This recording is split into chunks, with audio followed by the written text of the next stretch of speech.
আজকে সকালবেলা উঠে প্রথমে এই যে আমার রান্নাবান্নার লিস্ট করে ফেলেছি। এখন একে একে সব কিছু রান্নার প্রিপারেশন নিব। আজকে রান্না করব বরবটি দিয়ে চিংড়ি মাছ, আর বেগুন দিয়ে কী করবো এখনও জানি না। প্রচণ্ড বৃষ্টি হয়েছে, এর মধ্যে বেগুনগুলো পোকা হয়ে গিয়েছে, যেটা হওয়ার কথা ছিল না। আর এই হচ্ছে বরবটি, আরও অনেক বরবটি ছিল, আমার ছোটো বোন নিয়েছে অনেকগুলো। এগুলো গাছের বরবটি। আর এদিকে সিঙ্কে আমার জন্য ওয়েট করছে অনেকগুলো হাঁড়ি পাতিল।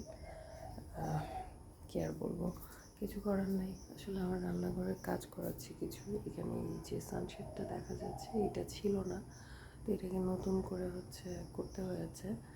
তো রান্নাঘরের অবস্থা খুবই খারাপ, বেশ অনেক দিন হলো এটা পরিষ্কার করা হয় না।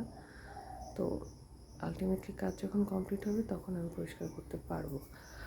তো এখন রান্নাবান্নার প্রিপারেশন নিয়ে এই যে চাল কুমড়োটা ভাজবো, আর আলু দিয়ে বরবটি দিয়ে কুচি করে চিংড়ি মাছ রান্না করবো, চিংড়ি মাছের ভর্তাও করবো।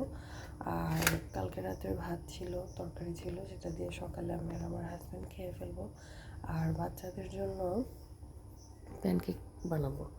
তো এই হচ্ছে আমার আজকের রান্নার মেনু।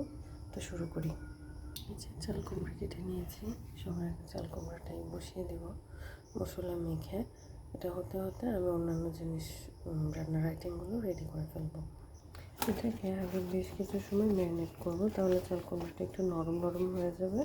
তখন ভাজতেও সময়টা কম লাগবে, আর খেতেও অনেক মজা লাগবে কিন্তু।